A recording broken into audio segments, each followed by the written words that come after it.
Assalamualaikum. Waalaikumsalam warahmatullahi wabarakatuh. Oke, selamat pagi anak-anak. Gimana kabarnya hari ini, sehat? Alhamdulillah. Ya, nah sebelum Ibu mulai pelajaran, Ibu mau mengabsen dulu ya untuk kelas 3 hari ini. Adakah yang tidak hadir? Sekretaris? Hadir semua? Nihil? Alhamdulillah ya. Gimana? Sudah siap menerima pelajaran hari ini? Oh, siap banget. Siap ya. Nah, sebelum belajar, Ibu mau ice breaking dulu ya. Seperti biasa lagu yang sebelum Ibu masuk pelajaran kan kita selalu nyanyi dulu, ya kan? Iya, Ya, Bu. kalian juga tetap harus bilang I'm fine ya, seperti biasa ya. Oke, siap semua? Siap, Bu. Oke, 1, 2, 3. Good morning, girls. How are you? I'm fine. Good morning, girls. How are you? I'm fine. Good morning to you. Good morning to me. Good morning, girls. How are you? I'm fine. Oke. Ya. Oke, hari ini ya sudah bawa perlengkapannya? Yang Ibu tugaskan minggu lalu ya sudah bawa ya, alhamdulillah ya. Jadi hari ini kita mau belajar apa sih? Ya kan, ada yang udah tahu belum? Belajar tentang apa sih kita? Ada yang mau menjawab? Belajar tentang apa? Ayo, jangan-jangan bawa peralatan belum tahu nih belajar apa. Izin Siap-siap. menjawab, Bu. Iya, silakan. Siklus air, Bu. Siklus air, benar banget ya Naya, karena kita tangan dulu dong. Kita masuk bab hidrosfer, di mana hidrosfer itu merupakan lapisan air. Nah, hari ini kita akan mempelajari mengenai siklus air ya, jenis-jenisnya, definisinya ya kan, terus fungsinya untuk apa sih siklus air itu, seperti itu ya Nak ya. Jadi itu yang akan kita pelajari hari ini ya. Dimana tujuan pembelajaran kita adalah kalian bisa menganalisis ya mengenai fenomena hidrosfer di sekitar kalian. Lalu apa lagi? Kalian bisa menganalisis ya kan jenis-jenis siklus air atau siklus hidrologi ya. Jadi nanti kalian tahu nih ya kan jenis-jenisnya ya, ada siklus panjang, ada siklus sedang, dan ada siklus pendek seperti itu. Nah, terus yang terakhir adalah untuk menumbuhkan sikap apa?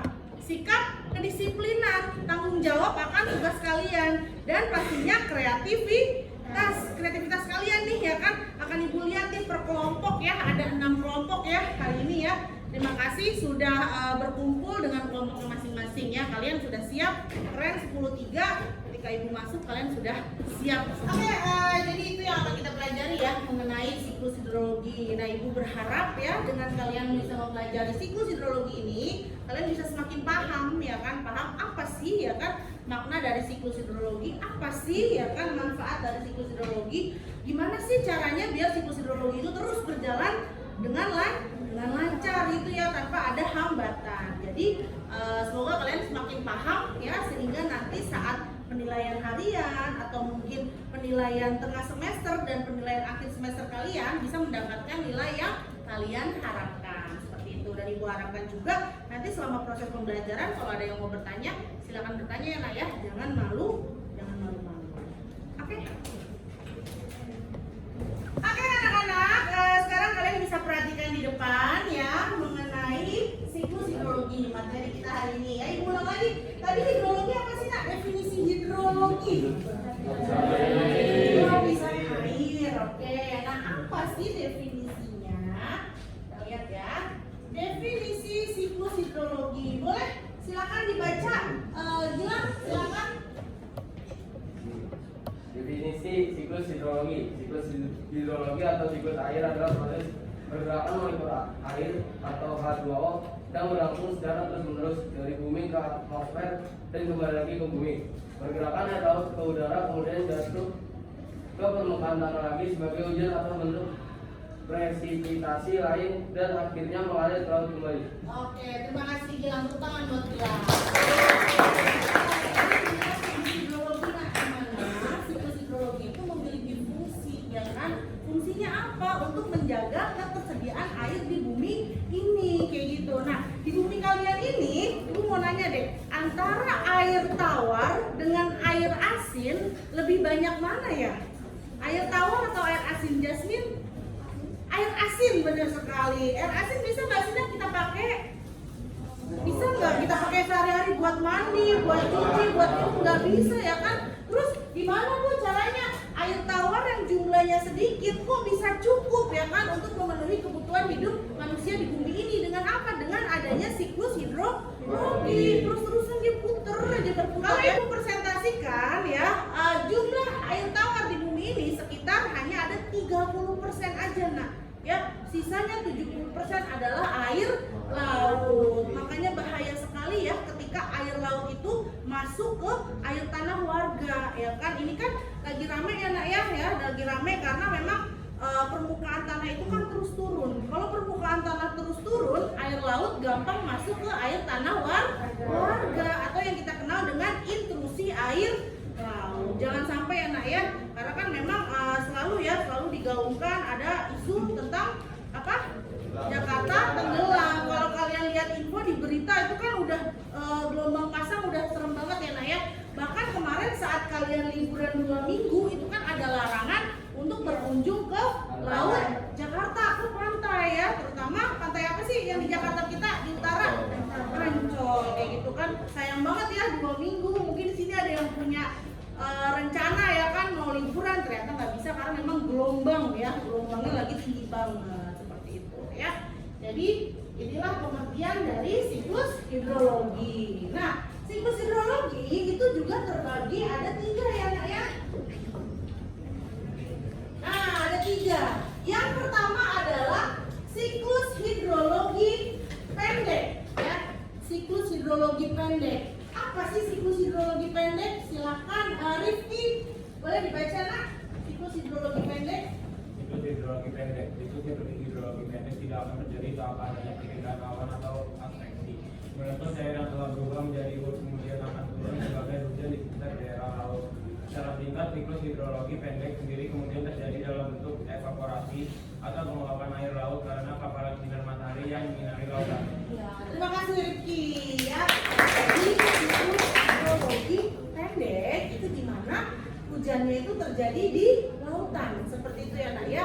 Jadi prosesnya setelah evaporasi, terus kondensasi, presipitasi dan itu langsung turun ke laut seperti itu. Nah, next ya.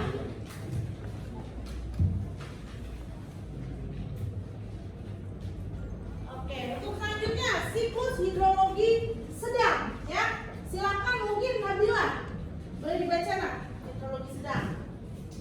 Siklus hidrologi sedang pada tahapan yang pertama diantaranya adalah pada tahap evaporasi atau penguapan dari berbagai air yang ada di badan air, kemudian berubah menjadi molekul gas atau uap dan akan merapat ke atmosfer bagian atas karena adanya pengaruh dari sinar matahari. Kemudian uap tersebut akan bergerak ke daratan karena adanya pengaruh dari berbagai atmosfer. Setelah sampai pada atmosfer daratan, uap air ini kemudian akan berubah menjadi awan hingga tahap selanjutnya menjadi hujan yang akan turun. Tahap selanjutnya sendiri adalah air hujan yang telah turun atau sampai ke daratan akan mengalami tahap limpasan atau runoff. Air hujan sendiri kemudian mengalami pergerakan melalui berbagai saluran sebelum pada akhirnya kembali ke lautan.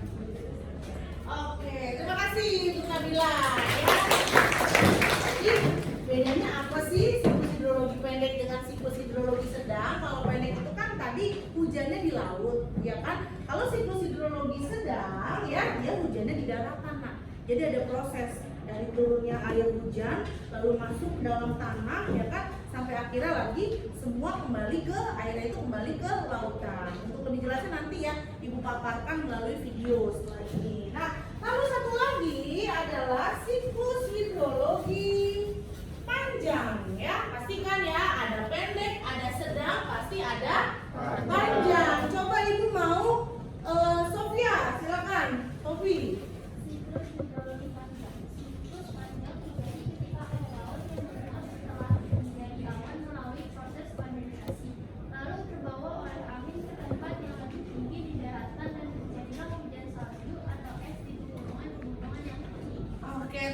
kasih untuk Sofi ya.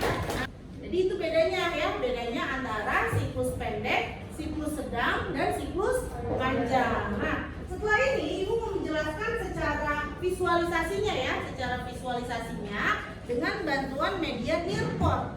Nah, seperti biasa kalian bisa menyambungkan dengan HP kalian masing-masing ya, karena nanti di situ ada pertanyaan yang akan kalian jawab, di mana nilai kalian nanti akan Ibu masukkan ke bagian penilaian ya, Ibu masukkan ke penilaian pengetahuan seperti itu ya. Oke. Baiklah, alhamdulillah tadi PowerPoint sudah Ibu jelaskan. Mungkin di sini masih ada yang belum terlalu paham ya, karena memang belum melihat prosesnya secara langsung kayak gimana sih, kayak gitu ya.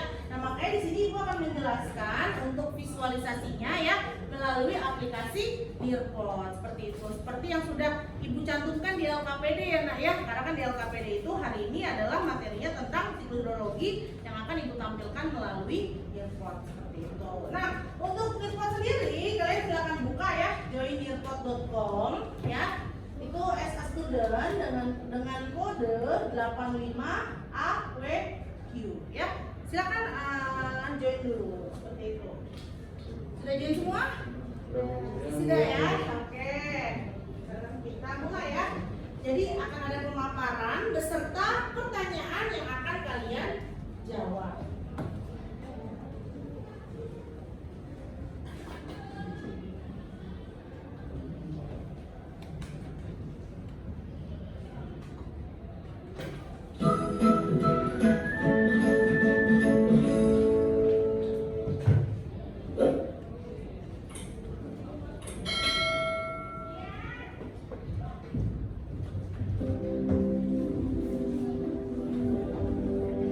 Assalamualaikum warahmatullahi wabarakatuh. Terima kasih sudah klik video ini.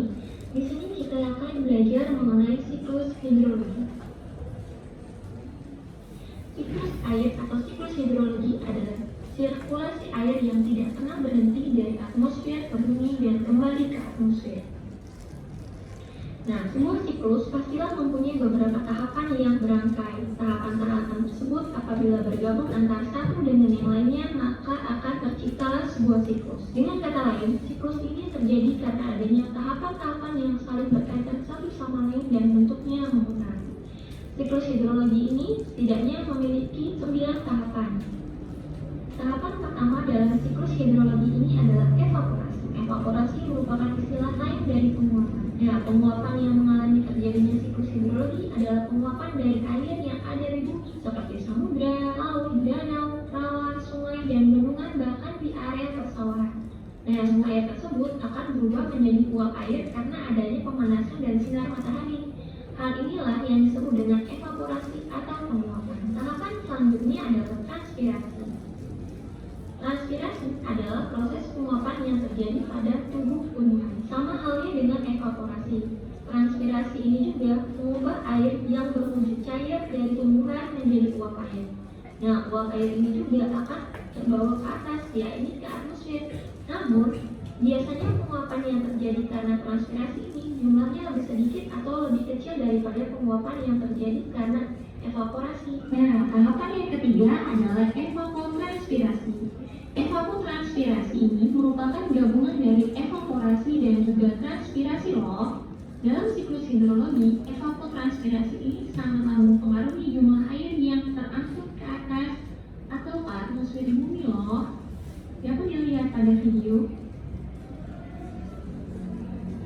Proses penguapan yang terjadi oleh tumbuhan dan oleh air yang ada di darat. Maka gabungan tersebut disebut evapotranspirasi. Tahapan yang keempat adalah sublimasi. Sublimasi merupakan proses perubahan es di kutub atau di puncak gunung menjadi uap air tanpa harus melalui proses cair terlebih dahulu. Sublimasi ini juga tidak sebanyak penguapan yang dilakukan oleh evaporasi maupun transpirasi. Yang kelima adalah kondensasi. Kondensasi merupakan proses perubahan uap air menjadi partikel-partikel es. Dari proses evaporasi, transpirasi, evapotranspirasi maupun sublimasi sudah mencapai ketinggian tertentu, maka Uap air tersebut akan berubah menjadi partikel-partikel es yang berukuran sangat kecil melalui proses kondensasi. Nah, perubahan bentuk ini terjadi karena pengaruh suhu udara yang sangat rendah berada di ketinggian tersebut. Partikel-partikel es yang berbentuk tersebut akan saling mendekati satu sama lain dan bersatu sehingga membentuk sebuah awan. Semakin banyak partikel es yang bersatu, maka semakin tebal dan juga hitam awan yang terbentuk. Tahapan yang keenam adalah adveksi. Adveksi ini terjadi setelah partikel-partikel es membentuk sebuah adveksi merupakan perpindahan awan dari satu titik ke titik lainnya, namun masih dalam satu horizontal. Proses adveksi ini terjadi karena adanya angin maupun perbedaan tekanan udara sehingga mengakibatkan awan tersebut berpindah. Proses adveksi ini memungkinkan awan akan menyebar dan berpindah dari atmosfer yang berada di lautan menuju atmosfer yang ada di daratan. Tahapan yang ketujuh adalah presipitasi. Presipitasi adalah proses mencairnya awan hitam akibat adanya pengaruh suhu udara yang tinggi. Pada tahapan inilah terjadinya hujan. Namun, tidak semua presipitasi menghasilkan air. Apabila presipitasi terjadi di daerah yang mempunyai suhu terlalu rendah, yaitu sekitar kurang dari 0 derajat Celcius, maka presipitasi akan menghasilkan salju. Tahapan yang kedelapan adalah runoff atau limpasan. Ini merupakan proses pergerakan air dari tempat yang tinggi menuju ke tempat yang lebih rendah yang terjadi di permukaan bumi. Nah, pergerakan air tersebut terjadi melalui saluran-saluran seperti saluran bor, sungai, danau, muara sungai, hingga samudera. Tahapan yang terakhir adalah infiltrasi. Nah, infiltrasi ini adalah resapan air ke dalam tanah. Air yang sudah berada di muka bumi akibat proses presipitasi tidak semua mengalir di permukaan bumi dan mengalami runoff. Sebagian dari air tersebut akan bergerak menuju pori-pori tanah, merembes dan terakumulasi menjadi air tanah. Sebagian air yang merembes ini hanyalah sebagian kecil saja. Proses pergerakan air ke dalam pori-pori tanah ini disebut sebagai proses infiltrasi. Siklus hidup. Oke, ya sebelum dilanjutkan seperti biasa ada pertanyaan ya Nak ya, ada pertanyaan di sini ya. Pertanyaan adalah penguapan yang terjadi pada tumbuhan. Nah, pada tumbuhan apa ya jawabannya ya tadi ya. Kan kalian sudah melihat ya ada 9 tahapan dari siklus hidrologi. Oke.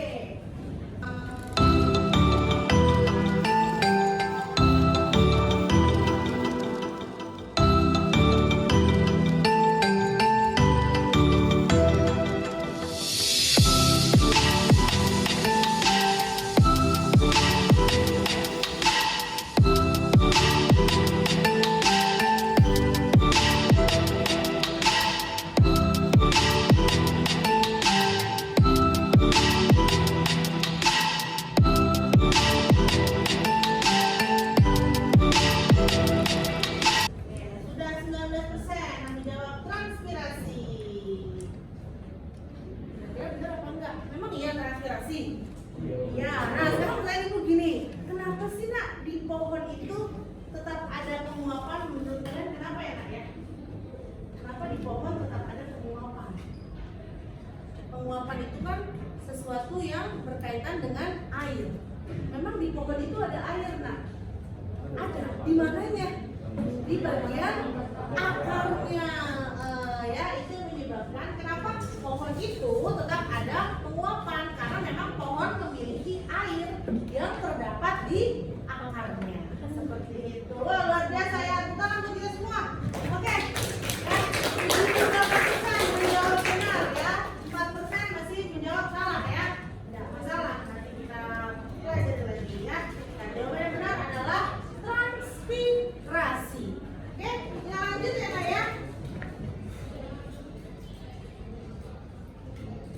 Hidrologi yang tahapan-tahapan yang telah dijelaskan tadi ternyata tidak hanya terjadi atas satu macam saja loh. Nah, siklus hidrologi ini terdiri atas beberapa macam. Macam-macam siklus hidrologi ini terlihat dari panjang atau pendeknya proses siklus hidrologi.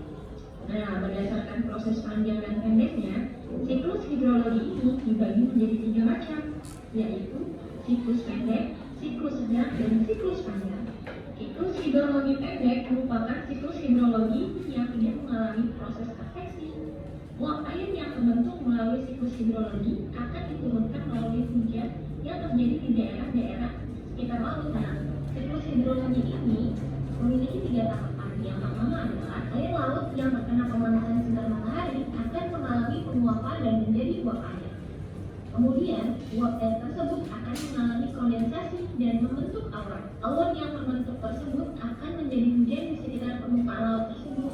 Nah, inilah yang disebut sebagai hujan di laut. Terus yang kedua adalah Oke, sebelum Ibu lanjut, Ibu mau tanya, berarti mungkin nggak sih daerah sekolah kita nih ya, di jantung Jakarta Timur, mungkin nggak sih di sekitar kita ini terjadi siklus pendek menurut kalian? Tidak. Kenapa tidak? Karena tidak dekat dengan laut seperti itu. Karena kita jauh ya Nak ya dari laut. Berarti kalau di Jakarta, kira-kira siapa Nak ya yang mengalami kejadian siklus pendek ini? Daerah mana Nak? Jakarta mana ya? Jakarta Utara. Betul sekali ya. Ada yang tahu nggak sih? Mungkin di sini angkat tangan. Daerah Jakarta Utara tuh daerahnya mana saja? Mungkin kalau Jakarta Timur kan ada Cijantung kayak gitu ya. Ada Pasar Rebo. Nah kalau Jakarta Utara ada yang tahu nggak sih nama-nama daerahnya mungkin? Silakan. Oke silakan yang mau jawab siapa? Indra silakan.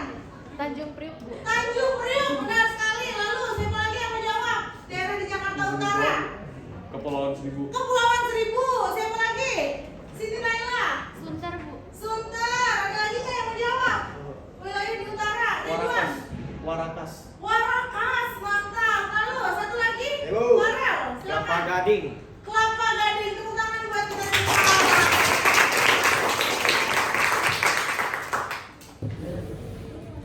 Oke, terima kasih ya. Jawabannya 10-3 luar biasa keren-keren ya. Walaupun kalian anak timur ya, itu tidak menutup kemungkinan kalian juga pengetahuannya luas ya, tahu daerah-daerah yang ada di wilayah Jakarta Utara ya. Keren banget buat kalian ya. Oke, kita lanjut ya ke yang kedua, ada siklus sedang.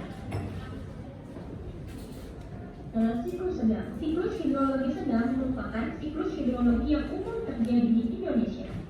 Hasil dari siklus hidrologi sedang ini adalah turunnya hujan di atas daratan.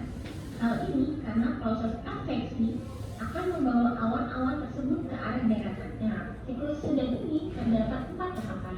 Yang pertama, air laut yang terkena pemanasan sinar matahari akan mengalami penguapan dan menjadi uap air. Kemudian, tahapan yang kedua adalah uap air yang terbentuk mengalami proses adveksi karena adanya angin dan tekanan udara sehingga bergerak menuju ke daratan. Jadi awal ini bergerak proses adveksi yang dari laut menuju ke daratan. Proses selanjutnya di atmosfer dan daratan, uap air tersebut akan membentuk awan dan kemudian akan berubah menjadi hujan. Tahapan yang berikutnya adalah air hujan yang jatuh di permukaan bumi atau ke daratan akan mengalami runoff menuju ke sungai dan kembali ke laut. Terus yang terakhir adalah siklus hidrologi panjang.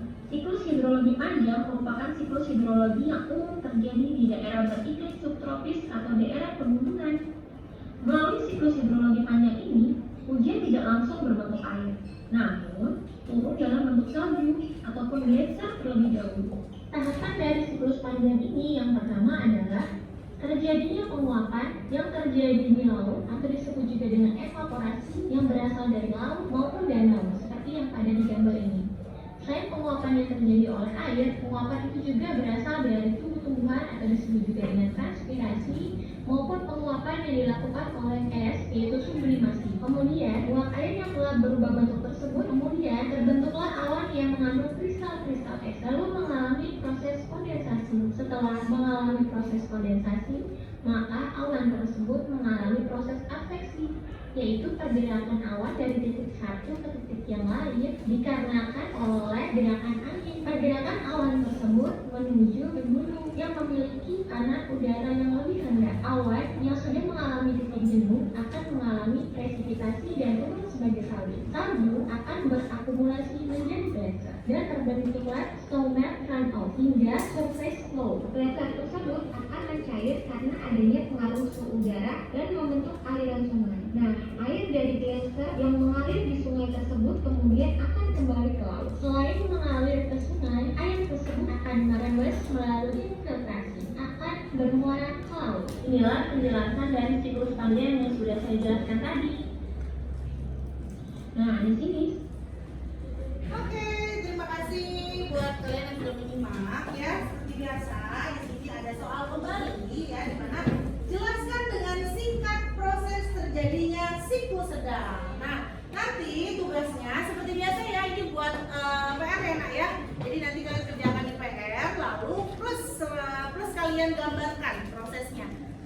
itu. Nanti tugasnya kalian foto, lalu kalian upload ke Google Drive yang nanti akan ibu kirim ke ketua kelas. Seperti itu ya nak ya.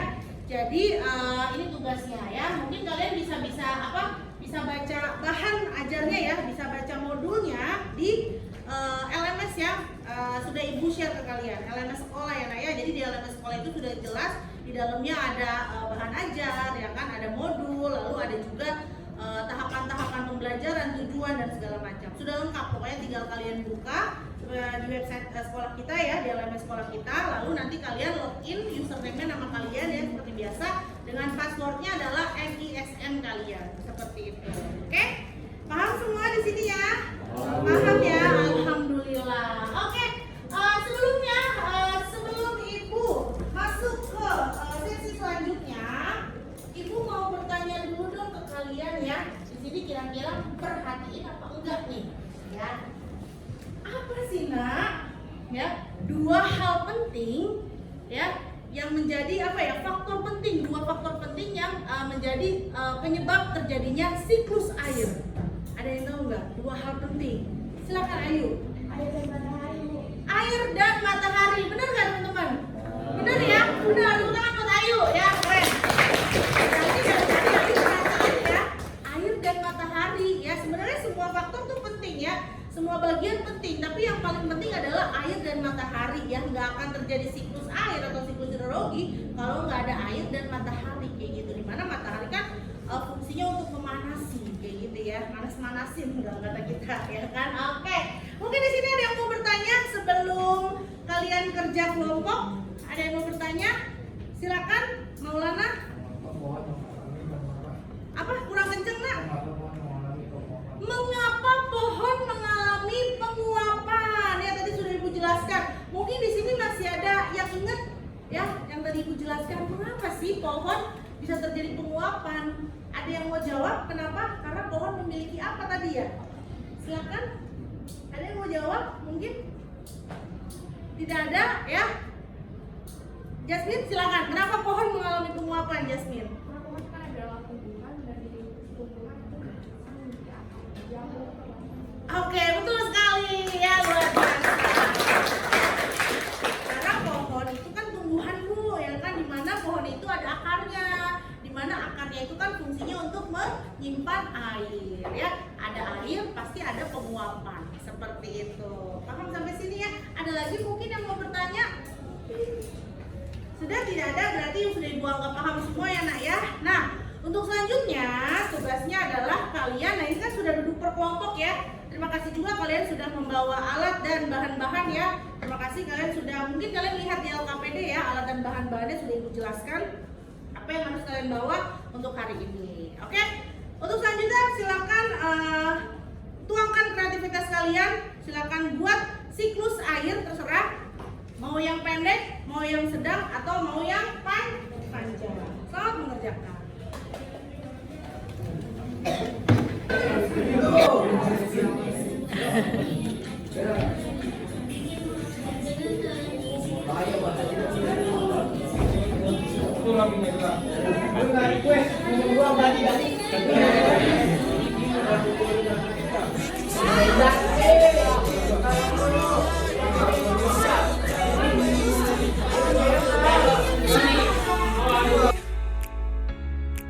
Until we're happy,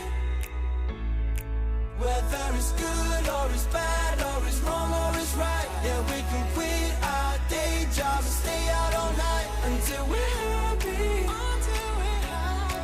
Until we're happy.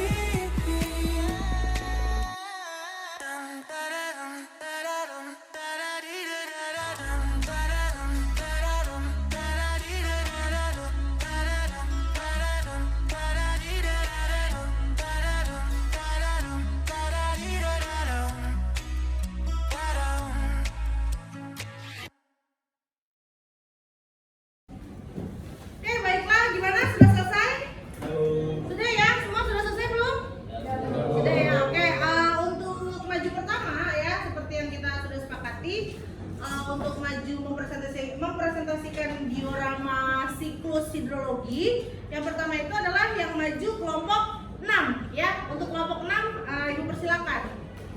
Assalamualaikum warahmatullahi wabarakatuh. Waalaikumsalam warahmatullahi wabarakatuh. Kami kelompok 6 terdiri dari saya Faradina Kanapara absen 12. Saya Serina Aliza, absen 35.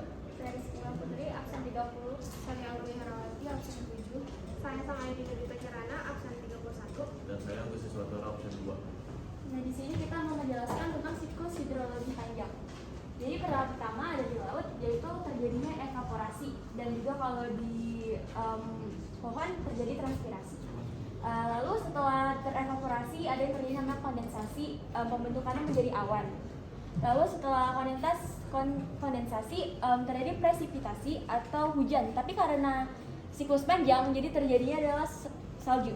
Nah, terjadi salju karena ada subliminasi, yaitu pengkristalan air menjadi es.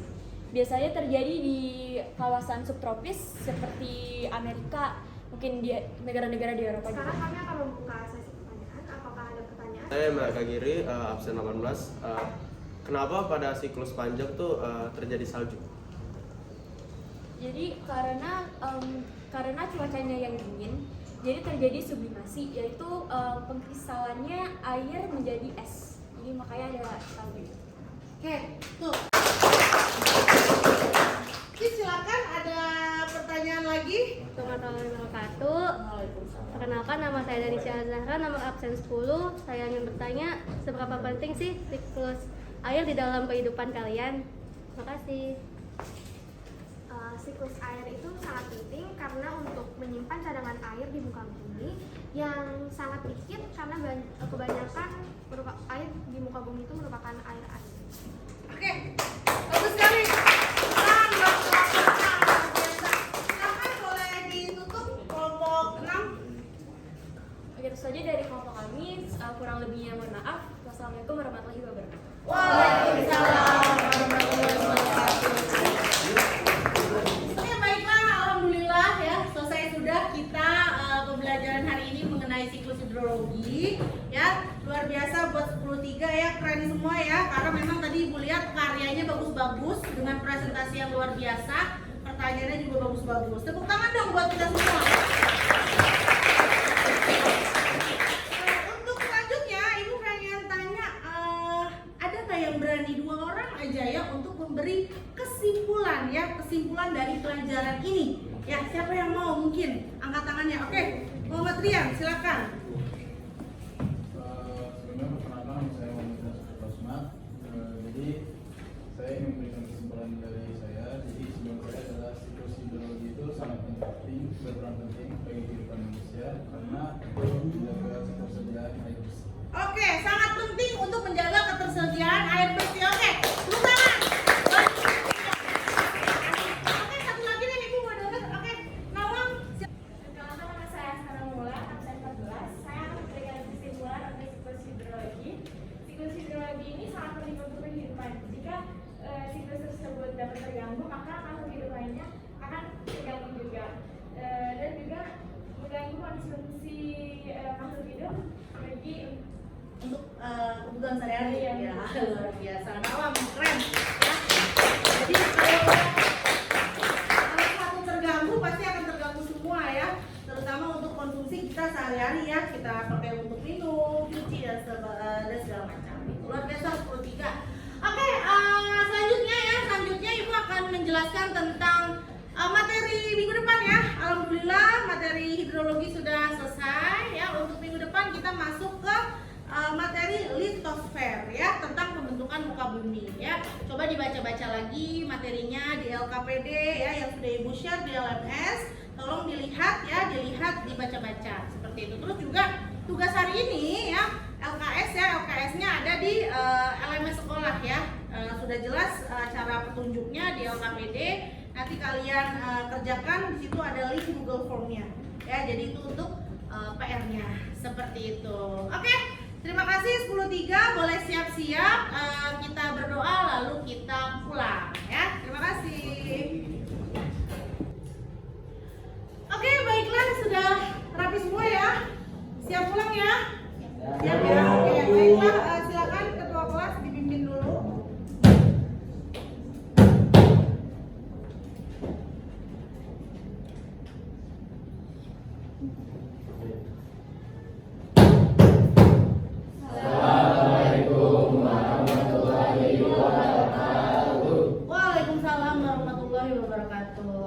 sampai jumpa minggu depan.